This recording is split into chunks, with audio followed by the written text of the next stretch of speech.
From parts unknown, good afternoon, good evening, wherever you may be across the nation or around the world. This is Paul's Pier Six Brawl, proud member of the Wrestle Launch network of podcasts. Welcome in, Wrestle Launchers. It is your boy Paul with another Pier Six Brawl. We were going to try to get the band together for a three-man show and just didn't materialize last week. I apologize. Things happen. Schedules get a little mixed up. So we've been off for a little bit. So please forgive us. Trying to get back on the horse today here with this. And a couple things caught my eye and wanted to talk about them real quick. Over the weekend, the lawsuit and court case that was scheduled to begin today, as I record this on June 8th, disappeared from the court docket with no explanation. I know I've talked about this a couple times, either with the boys or on the Pier Six Brawl. But just to give you a quick review of what has transpired up until this point. Basically, the shareholders in WWE, when they were a publicly traded company, following the 2023 sale to Endeavor that formed TKO,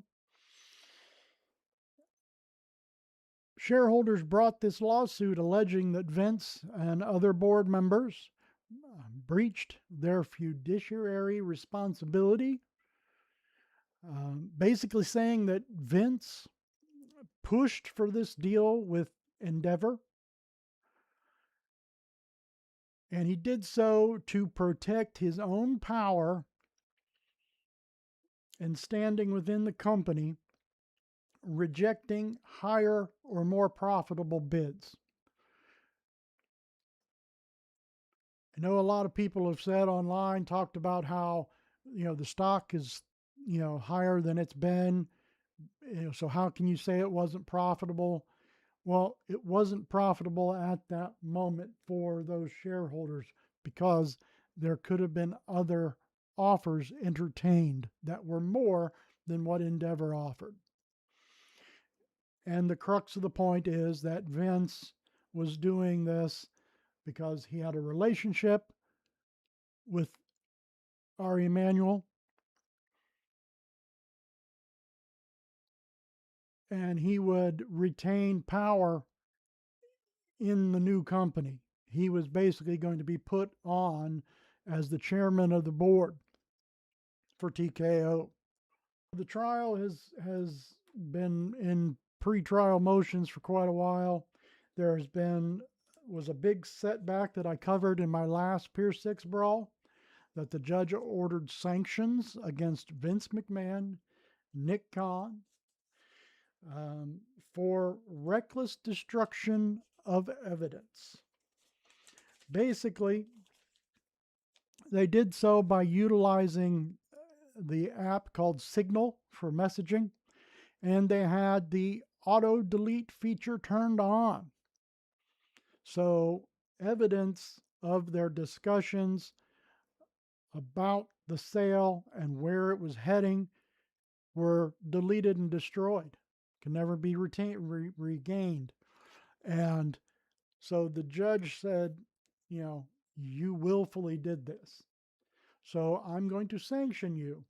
And what these sanctions said were that there were 5 highly damaging facts of Vince's self-interest in the merger, and that those 5 facts would be treated as presumptively true in the trial. So going into the trial, Vince is already behind the 8 ball, because these 5 facts are going to be kind of hard to overcome, being told to you that they're going to be considered presumptively true during the trial. Again, the trial was supposed to have started today, 6/8/26, and the case was abruptly removed from the court calendar at the request of both parties. This, of course, insinuates that a settlement or a settlement offer has been temporarily agreed upon by both parties, and that they will soon submit a settlement to the court for its approval. So once again, it appears that Vince McMahon somehow is going to skirt the legal system and avoid possibly major consequences. And I went over those consequences in the last Pier 6 Brawl. I don't know how this man does it. He's been doing it for years. I sometimes have a little bit of an issue internally. I fight with myself because if it wasn't for Vince and his vision to take his father's company and go national and then global, and we're acting globally, we wouldn't have wrestling maybe the exact same way it is now. We may still be in this territory system.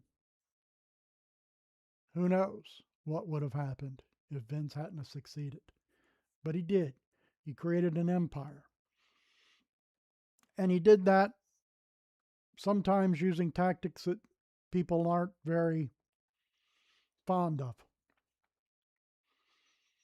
And then there's the personal side of Vince McMahon that disgusts me, and what he is alleged to have done in his other lawsuit that's still ongoing, and I don't believe has a suspected or anticipated trial date with Janelle Grant. I know the last time I saw, he was pushing for the case to go to arbitration instead of go before a judge or a jury, which of course, again, would be in his benefit to do so. I said I conflicted because I kind of want to see him get his for a change. I kind of want to see him pay for what he did. Now, full transparency, I used to own stock in WWE. I purchased it shortly after it went in the initial public offering. Funny story, I had several brokers when I tried to call and put in my order to purchase stock, tried to talk me out of it. And, I had to give the explanation several times of, look, while I am entering into this, I am not a big time trader in stocks. I'm not looking to make myself wealthy off of this stock. I just wanted to own something that I have enjoyed since I was a young lad. When I was a young warthog! So I had several people talk me out of it. And then I'd set a certain price and I was waiting and waiting. And then my wife surprised me at Christmas time. She went behind my back and gave the order to go ahead and buy as I was waiting for things to fluctuate.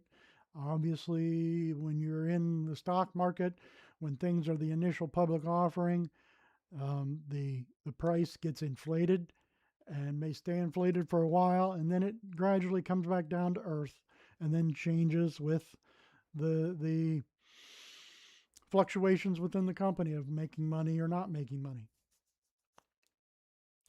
And she went ahead and bought it at a certain price. I might have waited a little longer, but that's just me being dumb. And it was a good Christmas present for me to have my stock certificate with my 10 shares of stock. Not a lot. That's all I wanted was a piece. And over time, I did, when they would announce dividends that were given to the shareholders, at first they were very, very small, 50 cents, a dollar, something, nothing major. So instead of having them send me a check for that, I would reinvest those dividends that I earned back into purchasing more stock.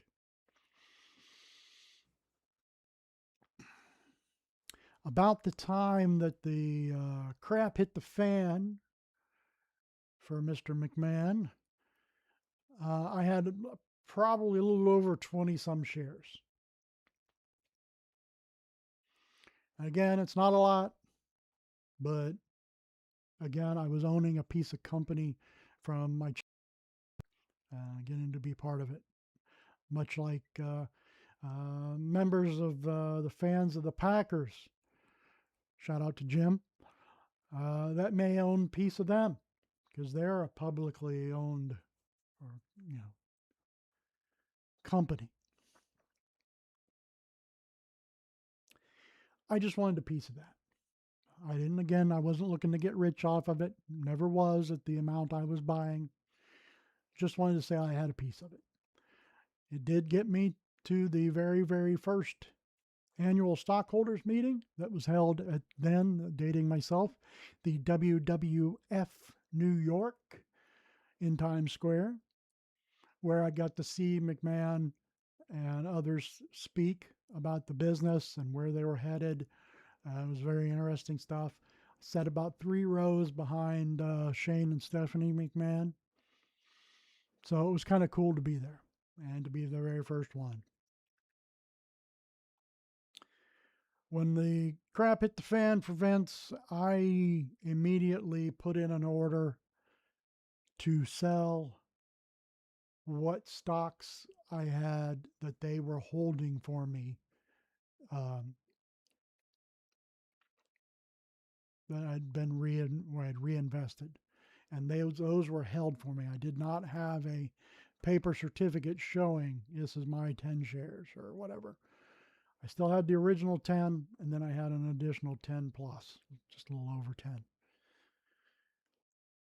I was so disgusted with what was going on and what was coming out, and the fact that he weaseled his way back into the company to force the sale to happen, that I sold those shares.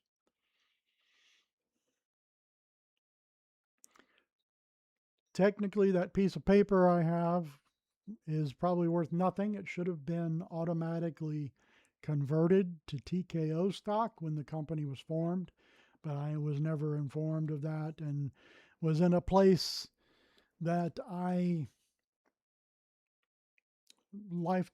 life, I was in a place where I really didn't care that much.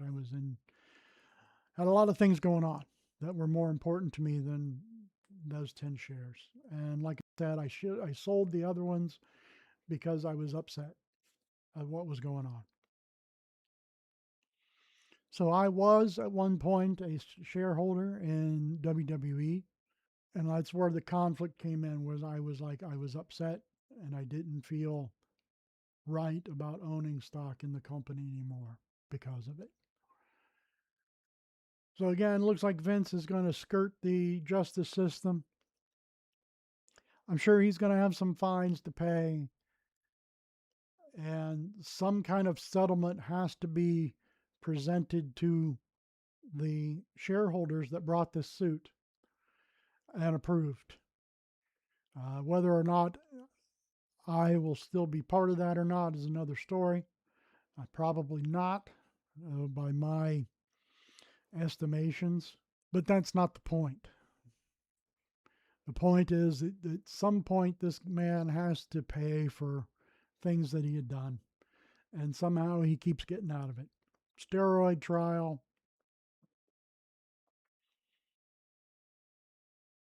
among others.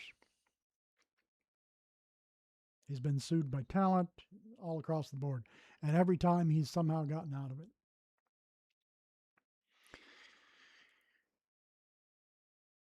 And that's disappointing to see. Because I think that turns into what the bigger picture is that people that get to that point in their lives, and I'm not saying that he didn't work hard to make that company what it was, but people that accumulate that much wealth and power,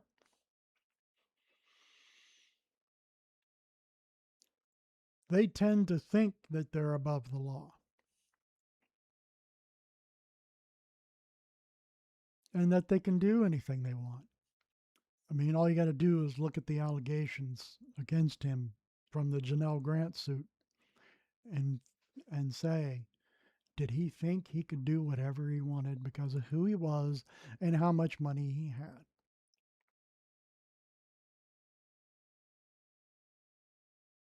Not to mention the fact that we would have never heard about Janelle Grant and all these accusations if he would have just finished paying her. In the NDA that's been so famously talked about, he agreed to pay her $3 million to keep quiet.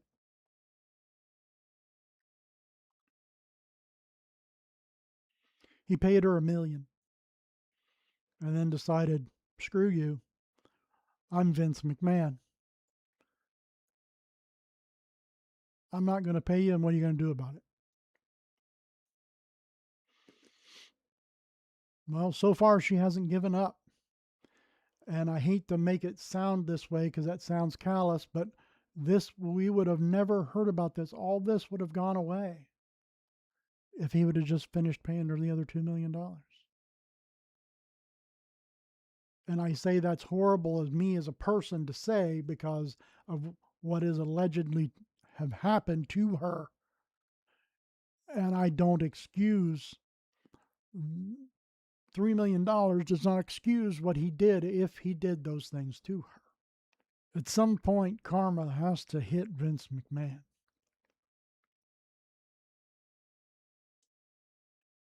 Will I see it? I don't know.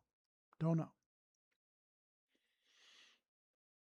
So we're now waiting to hear what the settlement is and if the court will even approve the settlement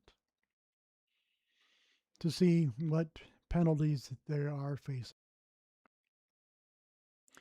Now let's just transition to something a little bit lighter and not so heavy. Over the past 2 weeks, we have been treated to a special 2-week edition of AAA. The events was 2 weeks long, and for me, week 2 was a little I don't know, anticlimactic after week 1. Week 2 only had 2 matches, and not that they weren't good matches. It's just after the week 1 card, they were 4 matches on that card, all of them good, but especially the finale of night 1, the mask versus mask with the OG and El Grande Americano. I mean, that was insane. Outstanding match. Universally, feedback has been awesome. Even Uncle Dave had to say he liked it. And even more shocking was how much Jim Cornette liked it. So go out if you want to listen to those two their comments on it. Go check that out. But everybody seemed to enjoy this match. The one detractor from it was And that's kind of where I get irritated sometimes with some of the different ex-wrestlers and their streaming channels, is calling out one Double J, Jeff Jarrett, for, and the quote that got picked up and sent around the world was how Gable should realize his worth, and that he should be prepared to leave WWE if they don't use him right or don't give him more money. Well, they just showed how well they could use him. Sadly, it's not on one of the main shows, but AAA is starting to become a better show than anything else the WWE produces.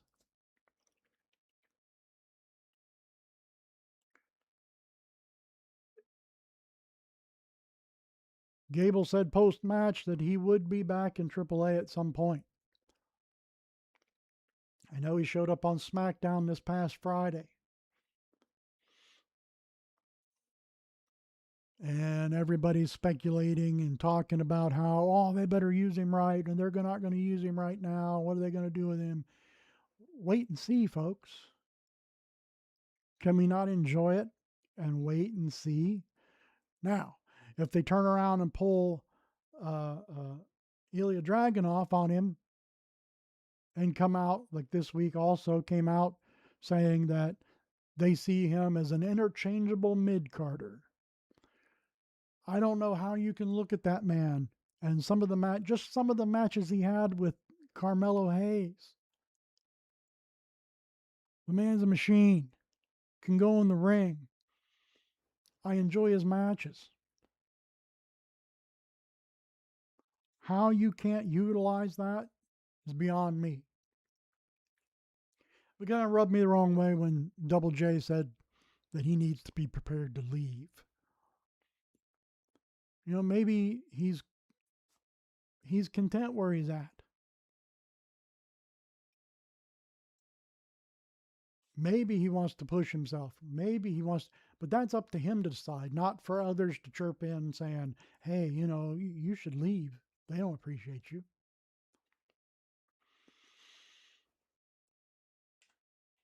But anyway, it was very difficult to follow week one. So week two, only having 2 matches, just like I said, seemed kind of anticlimactic for me and could have been a little bit better. The only other thing that they had was new general manager Rey Mysterio for AAA stated that whoever is the mega champion Triple Mania, which isn't until September, will defend it on the Triple Mania card. Now, Dom is still the mega champion, and he still has not defended the title unless you count on Raw about a month or so ago. And I mean, yes, it was historic that it was being done on a Raw instead of in AAA. Okay, yes, but he hasn't defended it in AAA in quite some time. But it was interesting the way Ray put it. He said that whoever the mega champion was come Triple Mania will defend it in the night 2 that's in Mexico. Night 1 is going to take place in Las Vegas, WWE's favorite place to go.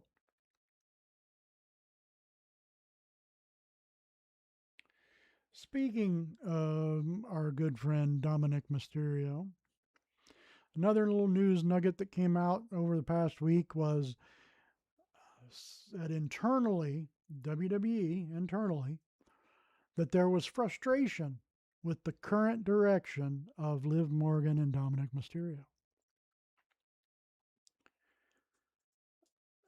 I scratched my head literally because internally, you are the people that create the damn show.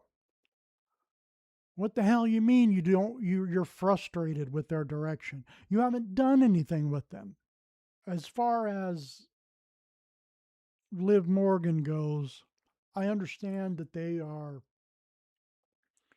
wanting to continue the Liv Stephanie Vicker storyline feud, but she's out hurt.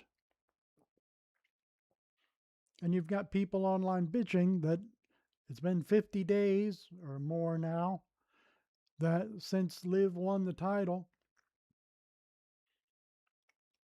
I don't think she's had a single match, let alone defended the title. I know she hasn't defended it, but has she had a match? I don't think so. Not until this upcoming Queen of the Ring tournament match that she's going to have, which is another head scratcher for me, folks, because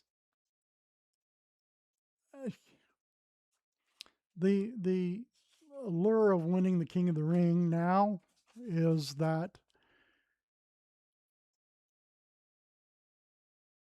you get a shot at the world champion of your brand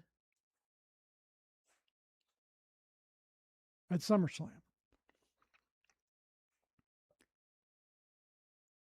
So you feel the answer is to take your women's world champion that's on Raw and have her enter the Queen of the Ring tournament. Now, maybe she won't win. I get it. But the fact that she's in it at all is kind of dumb. Again, head scratch. I mean, I guess you could pull out the lame, I'm going to, like they've done before, the champ enters the Royal Rumble and then he doesn't have to defend his title at WrestleMania. I guess you could say that. But then, you're just going back to the same problem of not having anything for her. There are a number of women you could have put into a small, short program with Liv Morgan while you're waiting for Stephanie Victoria to come back. Any number of them you could put in there, and it would work. But internally, you're the ones that have to create that to happen. I mean, Dominic makes a little more sense. Yes, he's the mega champion of AAA. But who's to say he doesn't want to be double champion again?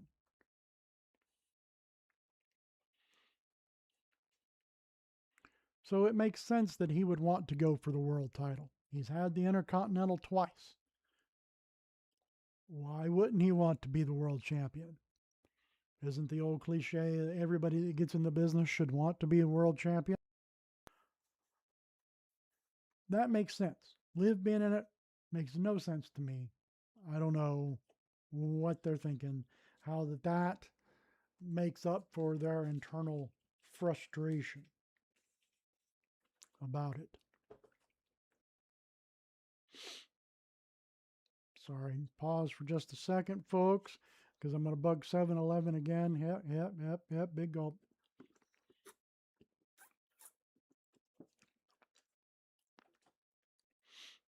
Guys got to get on board. I'm here. I'm waiting. So let me know. Interesting this morning when I got up, I came across a story on Reddit. And the headline said that Rick Martel turned down WWE Hall of Fame induction. When you click, you click into the story on the Reddit, and then there's a link to a story from Cultaholic. And an article written by Aiden Gibbons. I think I quoted him before on something else on one of my very first Pier Six Brawls. The article goes on to use some quotes from Martel, but the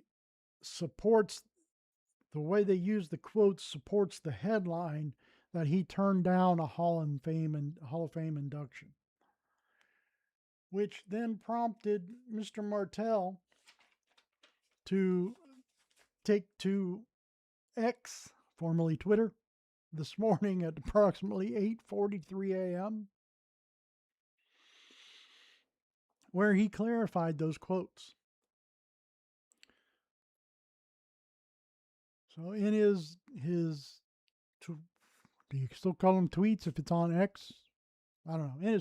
In the statement on X, he says that yes, in 2015, which would have been Mania 31 in San Francisco,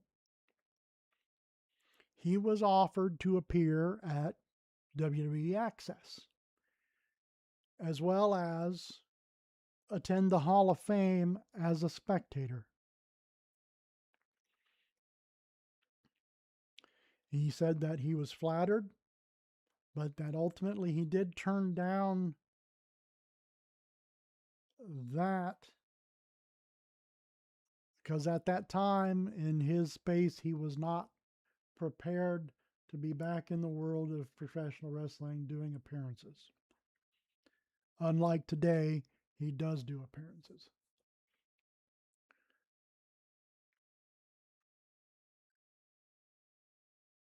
I think I said on the last show I was talking about clickbait, and I didn't mention the other website making a story up and it being old stories and being lazy writing and lazy content producing. This is another example of lazy content, and basically then turning around and like gaslighting the people that read it to think Rick Martel, what a piece of crap. He wouldn't accept their on one hand, you probably got people saying, what a piece of crap. He didn't accept the induction, and the other one's going good for him or whatever, depending on what side of the tribe you're on, which shouldn't be a thing.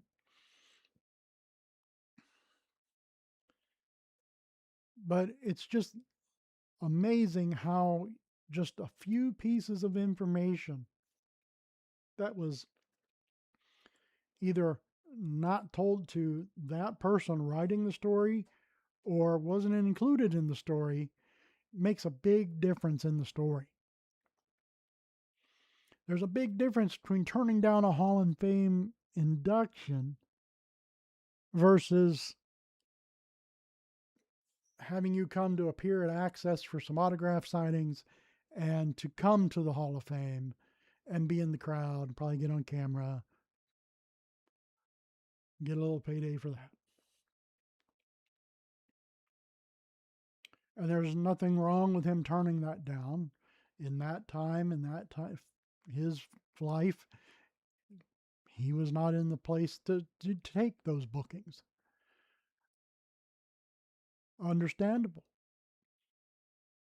But to frame it as he was wanting, if they wanted him to be inducted in the Hall of Fame, again, you could make another argument that he should be in the Hall of Fame. I'm not saying that he's not. Loved his heel turn when he became the model. It was great. Arrogance. The big bug sprayer.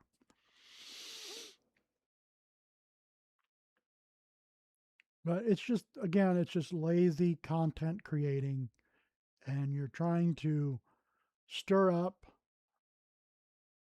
a fan base or get clicks, get likes for your content.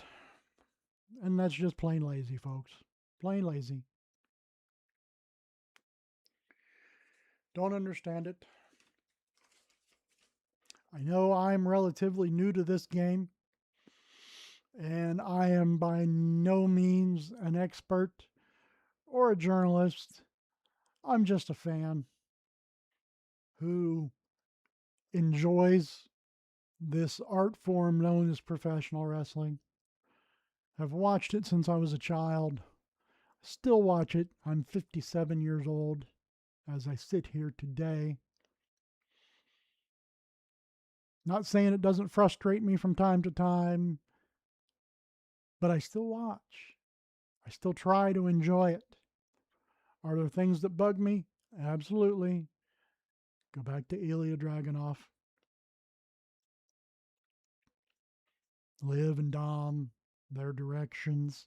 Yes, that's very frustrating. It's very irritating. And I like to rant on here about it.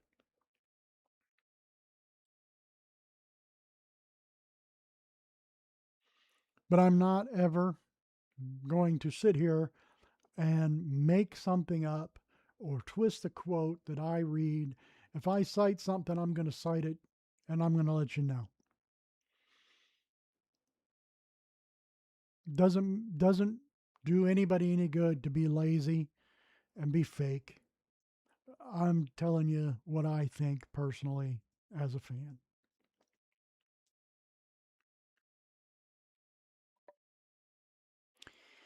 With that, I think I'm going to shut this one down. Again, I just wanted to kind of jump in since we weren't able to get together as the three of us and have a proper Wrestle Launch show. Hopefully, we can get our schedules coordinated and get back on it as soon as possible. But I want to let you guys know that we are growing as a channel. You can always find the Wrestle Launch channel on YouTube. That was our home. That's where we started. But we're starting to grow a little bit, folks. We are now still on YouTube, but you can also find us on Amazon Music, Spotify, iHeartRadio, and Castbox. So take us on the go, listen to us, listen to Jim's reviews of AEW, listen to Sponge crash out about whatever he's upset about this week, and listen to my Pier 6 Brawl.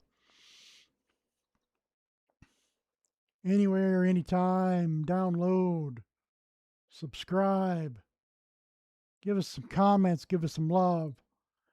Tell us what you don't like so we know what we can do to be better. Check us out on all those new channels or ways to get to us. Appreciate you guys being here, taking a listen. That's the news, folks. I am out of here.